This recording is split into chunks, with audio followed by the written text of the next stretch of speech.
been a slightly interesting, should we say, summer at Upton Park, where Sam Allardyce was on the verge of being sacked in May after the end of the season because a lot of fans don't like the style of football that was regularly seen at West Ham.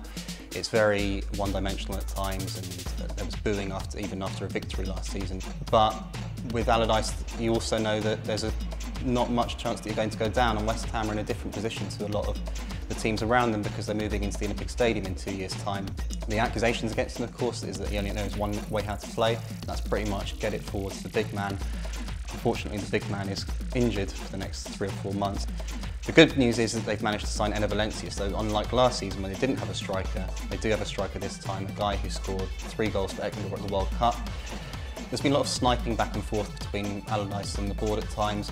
Allardyce has been told that he needs to play a more expansive style of football. When they lost one pre-season game, he said it's because of the style of football they're being asked to move to.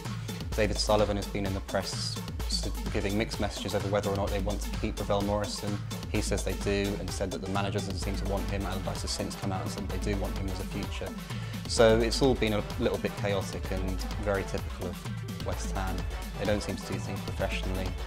So all in all, it bodes towards them having probably their best ever season, knowing the way the logic works at Upton Park.